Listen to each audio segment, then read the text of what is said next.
Yo, what's going on, guys? This is Mustache MMA, and welcome to episode 8 of Best Bets, UFC Fight Night, Santos versus Ankalaev. I'm going to be going through all the books, or at least the books that I use, and kind of dissecting all the bets that are available for each fight in this card, and I'm going to give my best bets for this card. That's pretty much it. So let's go ahead and get into it. Before actually we get into it, I'm just going to share my results really quick. So as you can see highlighted here, our results for UFC 272 for the best bets went 7-3, 9 units in play, returned 15.4. So I netted 6.4 units. So a very good day for the best bets. As you can see, the best card I've had so far this year for the best bets. So nice work there. And then also just kind of want to go into the overall results as well. As you can see for UFC 272, so in total, we returned a net of plus 8.06 units. That is combined the best bets and the parlay plays. Both went positive, and yeah, total positive results for this card, 8.06 units. So pretty nice there. Actually, I wanted to actually go to the results. Kind of went out of order, but the total for the year for the best bets is 7.71 units positive. So yeah, kicking off March blazing hot so far for the best bets. So looking to continue that with this card. And I think that's it. Oh, actually, yeah, really quick, I wanted to go into the actual individual bets from last week, so you guys can see those as well. So Covington decision was a win. Dos Anjos double chance, KO, TKO, or decision was a win. Holland moneyline and over 1.5 was a loss. Got to that second round, but he got the KO in the first 30 seconds, unfortunately. Spivak Hardy fight ends by KO, TKO was a win. Turner Malarkey starts the third round, a loss. Turner got that second round TKO pretty quickly as well. And then Rodriguez decision was a win. Nurmagomedov submission was a win. That was a good one at plus 210. Jacoby Michael O fight starts the third round. That was a win. LA decision plus 450, another good win. Although it was half a unit, still plus 450, returned 2.75 units. Very nice there. And then Ngumaranu KO TKO, that was a loss as Cannetti. Actually, no, that outcome is incorrect. He actually Ngumaranu got the split decision victory, so that outcome is incorrect. But nevertheless, it is still a loss for that bet. Yeah, so that's all I wanted to go through for UFC 272 bets. Let's get into UFC Fight Night, Santos versus Ankalaev. A little bit earlier start here, 4 p.m. Eastern time. So yeah, starting up on the first card of the first fight of the card, we got Tafon Nchukwi versus Azamat Murzakanov. Now, for whatever reason, I don't know what happened with this fight in terms of DraftKings, but DraftKings usually is the book that has the lines up the quickest. FanDuel doesn't have any props up yet for this bet, and DraftKings should, but for whatever reason, the entire fight is not bettable right now. So maybe they'll fix that, maybe they won't. But the reason I'm still going along with the video is because I already have a play for this fight, and it obviously is the money line. But a little bit of a twist on here. So I love Azamat Murzakanov in this spot. He's about on all the books about around a minus 180, minus 185 favorite now. I actually got him about a week and a half ago, maybe 2 weeks, at minus 136. So I beat the line. I threw one unit on minus 136 Murzakanov. That was an official play. That was actually a Twitter play. So really quickly to show you that, as you can see here, dated February 25th, locked that in at minus 136 for 1 unit. So got really good line value on that, and I think it may climb even higher than that, to be honest. I don't mind the play at -180, although it'd be interesting to see what happens when the props come out. So an official 1-unit Twitter play that I played about 2 weeks ago on Murzakanov -136 on FanDuel. If you're not following me on Twitter already, go ahead and give me a follow, mustache_MMA. I do a lot of early plays on my Twitter. Try to beat the line. I'm usually I'm somewhat successful on it. As you can see, there'll be another one that I didn't have great success on, at least for today. As of today, we'll see where the line closes on Saturday, but nevertheless, Murzakanov was a big hit and a big line beat so far. So yeah, moving up the card, we got Guido Cannetti versus Kris Moutinho. Kris Moutinho, Sean O'Malley's punching bag. Guido Cannetti, the 42-year-old fighter. So, a very interesting matchup here, as they're almost kind of thanking Kris Moutinho for stepping up on short notice to get beat up for 3 rounds by Sean O'Malley, and trying to give him a win here. But I actually think Guido Cannetti is pretty decent here. So bets I was looking at, Guido Cannetti by decision, Moutinho by decision, and then Cannetti money line over 1.5, Moutinho money line over 1.5. Obviously there's one that I'm leaning towards, that you can obviously see. I'm looking at all the overs. I'm looking at decision plays. So naturally, I'm going fight goes the distance here. I think it's a really good play. Reason being, and it's really good value too. So reason being, I think it's good value is because Guido Cannetti and Kris Moutinho, all of their losses have all come by finish. Now, Kris Moutinho, all of his, I believe a majority of his wins, if not all of them, are by finish. However, it's the very low-level competition. Guido Cannetti is better than all the competition that he has finished. And then on the other hand, Guido Cannetti, his last 2 victories have both come by decision.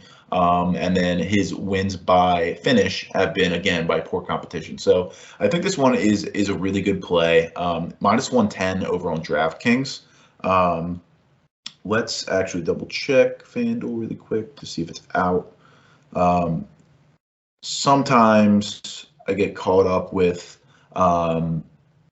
betting one book a little too early before the other books come out, and then I end up screwing myself over some value. But anyway, nevertheless, the video's already started, and I've already locked in the bet. So official play, 1 unit, fight goes the distance, -110 over on DraftKings. I think this is a good one for all the reasons I already stated. Moving up the card, we got Cody Brundage versus Dalcha Lungiambula. Honestly, I want nothing to do with this fight, to be honest. I looked at Lungiambula by money line, just money line, maybe a knockout. Cody Brundage, maybe a decision play here. His wrestling may come into play. But yeah, I don't really know what's going to happen here. I mean, Dalcha doesn't have much of a gas tank, but he's super powerful, super strong. Cody Brundage, maybe a little bit chinny. He could get put away by Brundage. Brundage is going to use his wrestling, though. Is he going to be able to maintain Lungiambula, or is he going to be able to power his way out? Lungiambula could get finished in the later rounds. Brundage could take him to a decision. There's just a lot of possibilities and things that are up in the air here with this fight that could happen, which is essentially the whole reason why I'm just going to take a whole pass altogether. So moving up the card, we get Sabina Mazo and Miranda Maverick. This one I contemplated for a little bit, but, overall I'm going to go with a pass. Now, I was really pondering on a Maverick decision, -120 over on FanDuel. I just don't know if there's that much value on it. Maverick could potentially get a submission, maybe in the later rounds as well. But at the same time, Mazo has been pretty good with her submission defense. She only got submitted once in her career, her last time out, but it was more of a club and sub, so it wasn't necessarily a straight submission loss for her. Anyway, I was also looking at maybe a Mazo decision. She's going to throw a ton of volume on the feet. Maybe she has some success with stuffing some takedowns. She could maybe get a split decision victory. Also, again, female MMA. I really don't like female MMA when it goes to the judges' scorecards. because those are the ones that the women seem to get screwed over more often than the men, in my opinion. And, you know, picking a female MMA fighter to win by decision, I have to be very confident that they will unanimously win 2 rounds in at least 2 judges' eyes. And I'm not 100% sure that'll happen. I still do lean that Maverick decision, -120. I'm probably going to put it in a parlay, but it's not going to be in a straight bet. I did actually look at a Maverick by submission in the 2nd or 3rd round, maybe a later submission. You know, plus 1,100, not too bad odds there, to be honest. You know, after Mazo has maybe been on her back for, you know, way too long, maybe she just gives up bad positions at that point, tries to somehow get out of it and unsuccessfully turns her back or something, and Maverick can maybe get a choke. But yeah, Mazo, you know, she's not good on the ground. Maverick does have good takedowns. She also has good grappling, good top control. You know, as soon as she gets into the ground, I think they're staying there for the whole round. She's going to get a lot of top control time. It's just not going to be good in the judges' eyes, in my mind, for Mazo. But again, she throws a lot of volume on the feet. Maybe she can stuff most of the takedowns potentially. She might have a chance. But anyway, pass for this fight here. Moving up the card, we got Damon Jackson versus Kamuela Kirk. Again, this was another Twitter play, but this one actually didn't really go in my favor. But let's get it up here so you guys can see it for proof. Official 1-unit play on Kirk, -115 on BetMGM, as you can see. So this one actually has kind of shifted a little bit. I believe you can get Kirk at some books at about +100, +105. Again, I don't really understand the line movement, though. You know, I thought I was getting a really good price on Kirk. At the time, on other books, Kirk was like about a -135, -130, -125. And I got him at -115 on BetMGM. I thought that was going to be the lowest price for whatever reason. Money coming on Damon Jackson. Again, I don't get it. He doesn't have any striking. Striking is poor, in my opinion. Wrestling really isn't that good, in my opinion. Elite grappler, sure, but he's got to get it there. And then on the other hand, Kirk has really good grappling as well. He has the grappling to kind of subdue that offensive game that Jackson may play. And Kirk has a huge advantage on the feet. I think he has good wrestling defense, good wrestling overall, in my opinion. He's just pretty well-rounded. I mean, there is the factor that he's coming in on short notice, but he's come in on short notice multiple times in his career, against Billy Q in the Contender Series, against Mohamed Arkwani. He did get the win in that, but it was definitely controversial, for sure, a very close fight. But, you know, Mohamed Arkwani, some of the best wrestling probably in the division, and, you know, he fared decent in that bout, you know, although getting taken down, I believe 5 times. You know, he was active off his back. He was working his way to his feet. He was playing it safe. You know, I think Damon Jackson's only chance to victory here is a submission, to be honest. And I just don't see it happening with Kirk. You know, maybe he gets a decision victory, Jackson, based on top control time, but I don't see it. I love Kirk in this spot. That's why I hit it early at -115. You guys have the opportunity to get it even a better price. I think you jump on that now, because I think as we maybe shift towards Saturday, I think we see that jump back up. But again, I was wrong when I bought it at -115, so maybe I'm wrong saying that there now. But nevertheless, I really like Kirk in this spot. Yeah, official 1-unit Twitter play. Kirk moneyline -115 on BetMGM. Moving up the card, we got Trevin Jones versus Javid Basharat. This is another one I didn't really want to really put any action on. I mean, it's just tough because Trevin Jones, man, he comes out here and he's losing his fights, and then all he needs is just one power punch to land, and then lights out. Maybe not lights out, but essentially lights out, and he finishes them and gets the win. You know, he was losing his fight against Timur Valiev. I think he was losing his fight against Batista, and then again, but getting knockout victories in the 2nd round. And then Said Yakub Kakramanov comes in, and he gets the win. It's a pretty close fight up until the finish in the 3rd round. So it would have been interesting to see what it would have gone to if it went to a decision. But But yeah, Trevin Jones got stuck in a couple some tricky submissions and tight submissions at times. Got out of one, couldn't get out of the other in the third round, and it was all over. Javid Basharat coming off the Contender Series looked very, very, very impressive. Heavy ground and pound, good wrestling, good top control. Stand up, I didn't really see much stand up, and he also keeps his hands low. So that's one of the kind of things that really wanted me to stay away from this.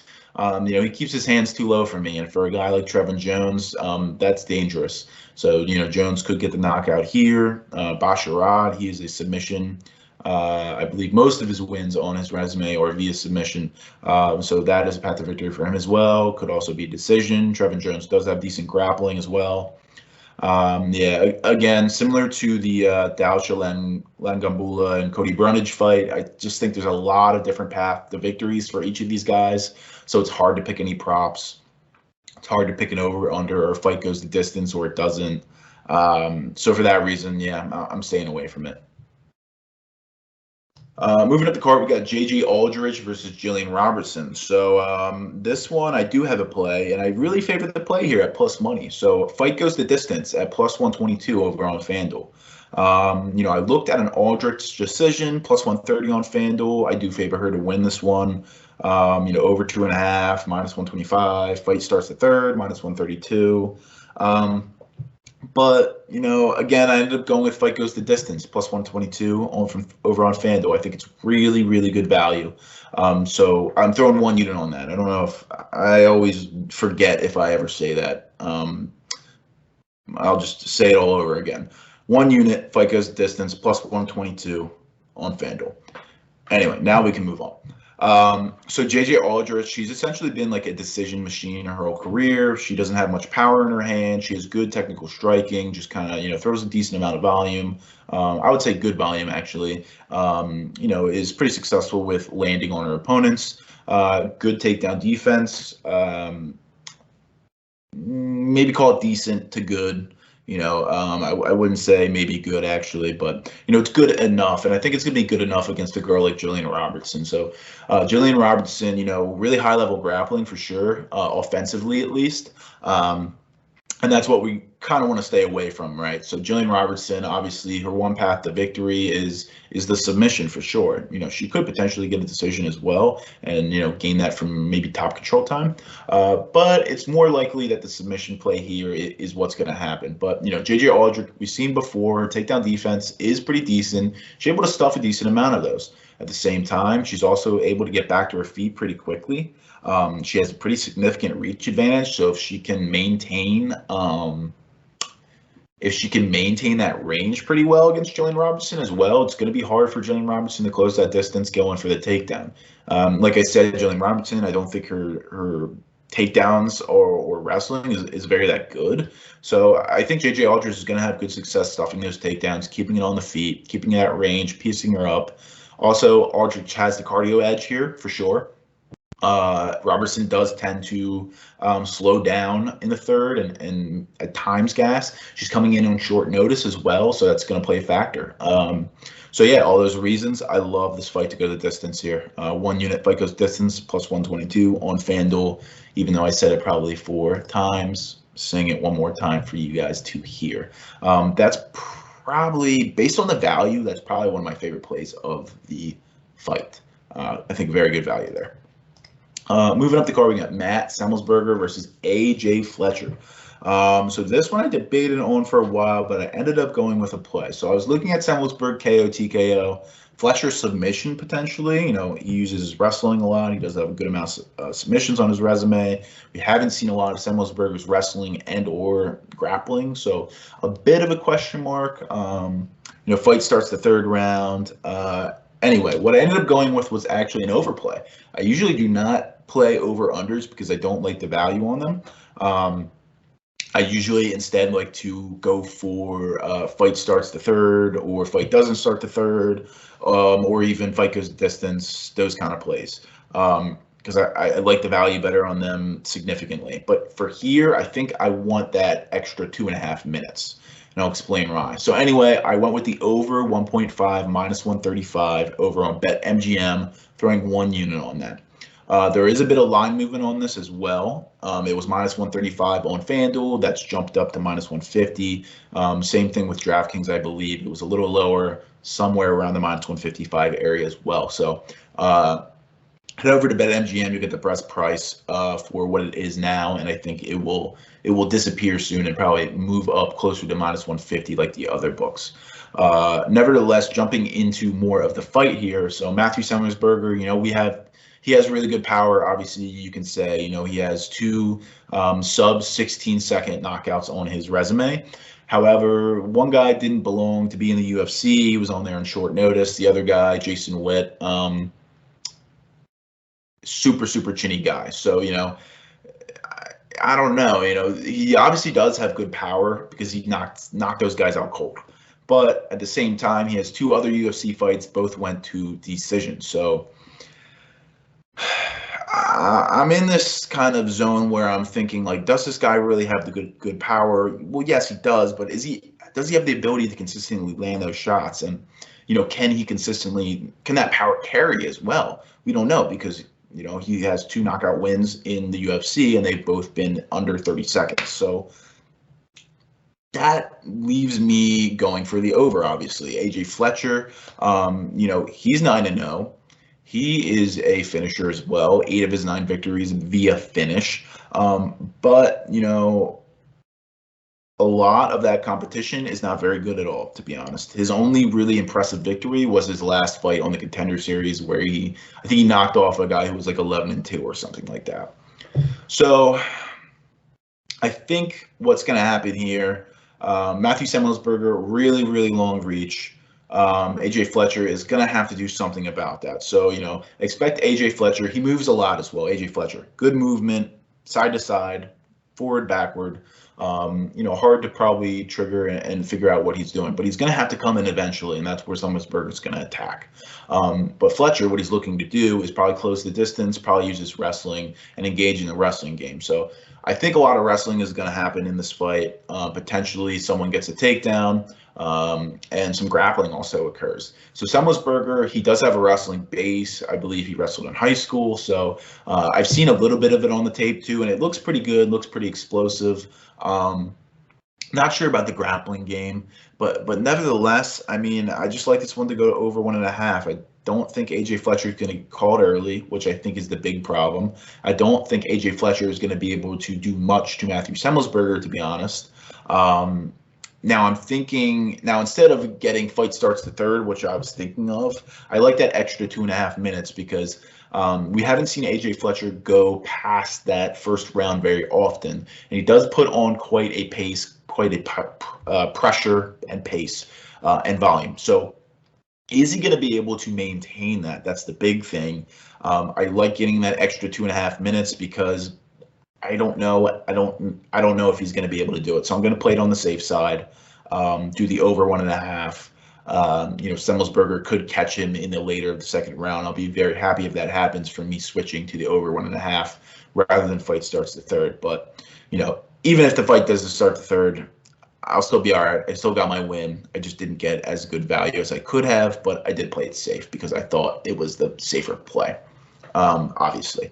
So yeah, all those reasons, official play, 1 unit, over 1.5, minus 135, or on BetMGM. Moving up the card, we got Bruno Silva versus Alex Pereira. This one may be surprising to some of you, the bet that I'm going to do, but I think I have reason behind it, and I think it makes logical sense, to be honest. So obviously I was looking at plays like Pereira by knockout TKO, over 1.5 potentially. Ended up going with fight starts the second round, minus 110 over on DraftKings. I think it's really good value, to be honest. We look at this fight, these guys both have crazy power. Alex Pereira is going to have the edge on the feet. We know that. I think he knows that. I think Bruno Silva has to know that. He's a high-level kickboxer with crazy power. Technicality, he's got the dub. Power, he's probably got the dub as well. Maybe the power is really close, but maybe I lean Pereira. Anyway, Bruno Silva, 22 victories. Of those 22 victories, 19 by knockout or TKO. That is some lethal power as well. So I think both these guys coming out early, going to have to respect each other's power. feel each other out, throw out some feints for each of them, see who's biting, see who's not, just kind of download what's going on. I think it's not going to be a whole really active round, maybe towards the end of the round, maybe halfway mark. Then some hands start throwing a little bit more, some action we see. And on the other hand, Bruno Silva, like I said, I think he has to know that Pereira has the edge here. So what is he going to look to do maybe? Clinch him up? Try to take him down? I mean, Silva has a BJJ black belt. It's something he's never used in his career because he doesn't have a single submission on his resume. But he does have a BJJ black belt, so he could use that to his advantage if he's able to get this one to the ground. As you can see here, too, huge reach advantage for Pereira. He's going to have to close that distance somehow. Pereira's pretty good at keeping range, but, Silva, close the distance, clinch up, work in the clinch. All those reasons, I like to fight to start the second round. -110, DraftKings, official 1 unit play. Bruno Silva also, in the 3 UFC fights that I've watched, he's never really been the main aggressor. His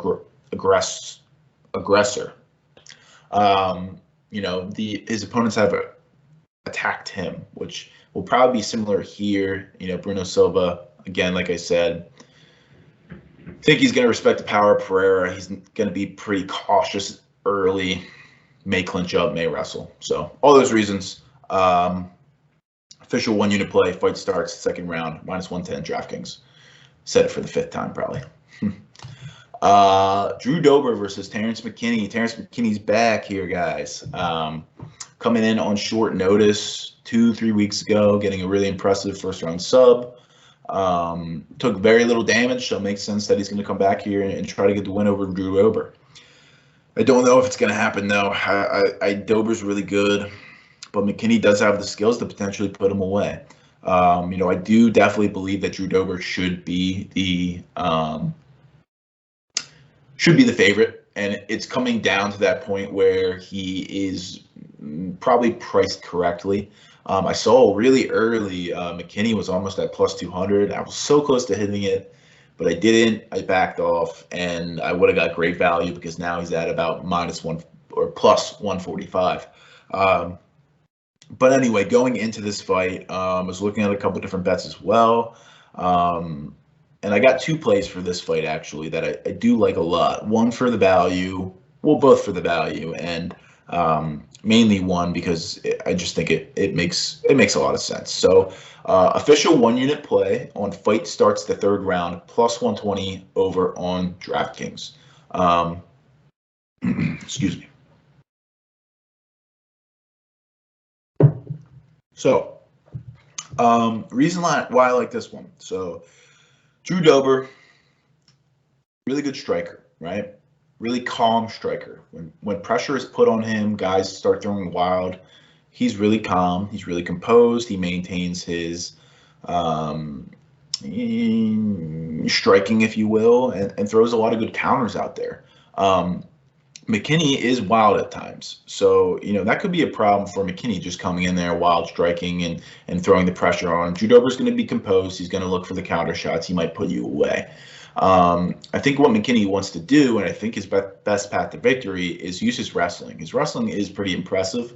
And Drew Dober, over his last 3 fights, his wrestling defense hasn't been so sound. I mean, I believe I counted 11 takedowns given up in the last 3 fights. Over 20 attempts. So he has a less than a 50% takedown defense rate in the last 3 fights. Granted, one was Islam Makhachev, but granted, one was also Brad Riddle. And Brad Riddle is a excellent Muay Thai striker. He's not much of a wrestler or a grappler. Can do it, obviously, but his strong suit is his Muay Thai. Anyway, nevertheless, I think McKinney is going to have success here with the wrestling early, for sure. I think Dober has a pretty good chin. He's not going to get clipped by McKinney and get put away. I also think McKinney has a good chin. Now, he does have 2 KO losses on his resume. One, however, was due to an injury, and the other was it was a flying knee when he was going in for a takedown.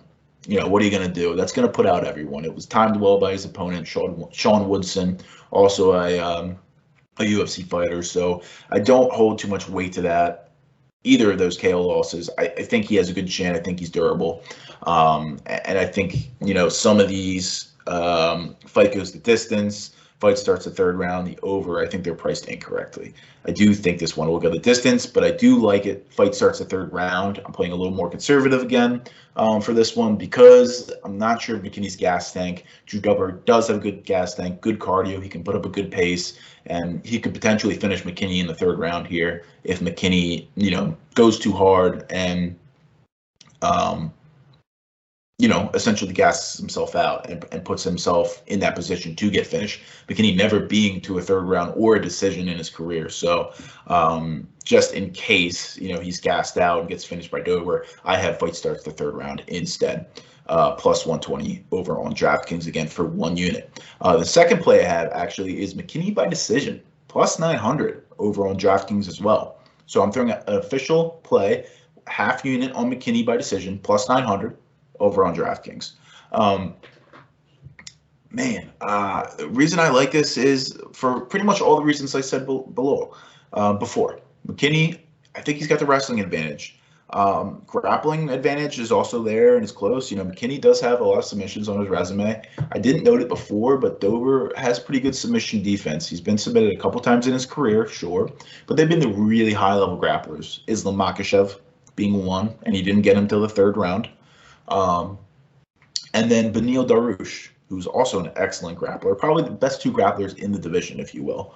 And Beneil Dariush didn't get him until the very, very end of the second round. So again, I think Drober has good submission defense, although his wrestling's poor. So McKinney is going to be successful with the takedowns. I think he's going to get top control time. He's going to land ground and pound shot. He's going to significantly win the first round in my eyes, probably. And probably in everyone's eyes. The second round might be a little closer.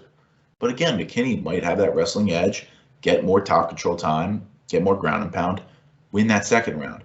Now the third round comes around where the gas tank might deplete. Drew Dober takes over. If he can avoid the finish, Dober wins the third, but McKinney wins 2-1 on the judges' scorecards. At plus 900, I think it's great value because toughest opponent to date, Drew Dober has a good chin. Drew Dober has good submission defense. Going to be tough to finish. McKinney, wrestling advantage, a lot of top control time. I love this play at plus 900. I think it's an amazing value. So yeah, official half unit play. McKinney by decision plus 900 over on DraftKings. Moving up the card, we got Khalil Roundtree versus Carl Robertson. So this one is a pass for me. I don't like really either of these fighters, to be honest. This is another one where I'm not sure what's going to happen. Decisions likely, knockouts likely, submission very unlikely for sure. Could come from either side. Could be a close fight. I lean Khalil Roundtree. He's going to be the bigger guy. He usually does fight at light heavyweight. Carl Robertson. Excuse me. Usually fights at middleweight. But, yeah, this one's just a straight pass for me. I looked at a Roundtree decision plus 500. Thought that was pretty decent value. Maybe even if fight goes the distance at plus money. Fight starts the third round, so on and so on. But I just ended up just passing. And, yeah, I'm not interested in this fight. Moving up the card, we got Alex Caceres versus Saqib Yusuf. This one I thought about for a long time. The play that I looked at for a while was Caceres by submission, plus 1,100. Great value. But at the same time, Caceres doesn't throw up a whole lot of submissions. He throws up about one submission every 30 minutes in his career, technically. So I don't really love that. He also doesn't have great wrestling to get it to the ground. He's more of like just eventually finding his way to the back and then getting a rear naked choke. But if he gets to that back, it's super dangerous. Like he can lock in that choke very quickly. I also looked at a Yusuf decision, maybe even a knockout. Caceres was wobbled and hurt pretty bad his last time out against Sun Moy Choi before he got the victory by submission. So yeah, again, I looked at all these and I just wasn't confident enough to make a play. I definitely lean probably Yusuf to win this, but again, Caceres is live for that submission. I think it's his best path to victory, to be honest. He could maybe win a decision because he is really difficult to hit, and Yusuf could be challenging for Yusuf. But again, pass. I don't want to put any coin on this fight. Moving up the card, we got Marlon Morales versus Song Yadong. I don't like how it's flipped on Tapology. Anyway, this is another one where I'm passing. Obviously I like a Yadong KO TKO plus 100 right now on FanDuel, so you get it at even money, which is nice. But again, Marlon Moraes is pretty dangerous fighter in the first couple minutes, and although Song Yadong does have a solid, rock-solid chin, he's been clipped really hard before. I've seen him take a head kick straight to the head and just eat it, which is crazy. So I don't think Marlon Moraes is going to get the finish. Marlon Moraes, he could play more conservative as well and maybe use the wrestling game. But again, Song Yadong, he's good at getting back up to his feet. He's pretty good at stuffing and takedowns. He trains a Team Alpha male, so they've been working on that wrestling defense for sure and wrestling overall. So yeah, I mean, a submission is even probably in play here too. I didn't even think about that until now. Yadong does have some submission abilities as well. But yeah, I'm not too convinced on what to do here. I looked at a couple different spots. This one could end in the first. Could end in the second. I don't see it going to the third, but I don't know. Morales could shock the world and get a knockout here, but more than likely, Song Yadong, the Tapology, the way they have it on Tapology is totally throwing me off. But anyway, I really lean that knockout TKO prop bet, but I'm not 100% confident to do a straight bet on it. I think I'll probably play it in a parlay, but I don't want to throw it on a straight bet. Anyway, moving up to the last fight, main event here, we got Thiago Santos versus Magomed Ankalaev. Magomed Ankalaev, a huge favorite here, sitting up at about like minus 600 now, which is crazy for light heavyweight and crazy for a guy like Thiago Santos, who has potentially one-shot knockout power. So looked at a couple different spots here. Again, I don't agree with the price of the line, money line right now, but I do definitely agree that Magomed Ankalaev should be a considerable favorite. So what did I end up going with was Ankalaev, official 1-unit play on Ankalaev money line and over 2.5, minus 115 over on DraftKings.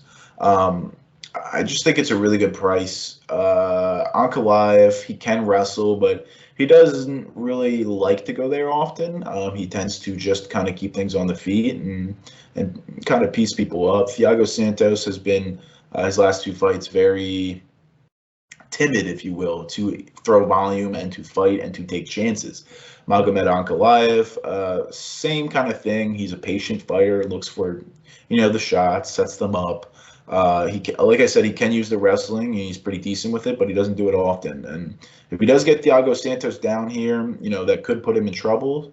Santos can hold off the barrage for a little bit, maybe, but eventually that could be a problem for him. What else did I want to say? Anyway, so yeah, what I really favor here is Ankalaev probably either going to a decision or getting a late finish. I don't see Santos getting a win here at all. Again, the KO here is live. But, to me, that would be a fluke knockout against a guy like Ankalaev. He's so technically sound. I think he's just going to piece up Santos over a couple rounds, maybe eventually take him down, ground and pound him out, but hopefully that's over the 2.5 mark. So we'll see what happens. But yeah, last play on the card, official 1-unit play, Ankalaev money line and over 2.5, -115 over on DraftKings. All right.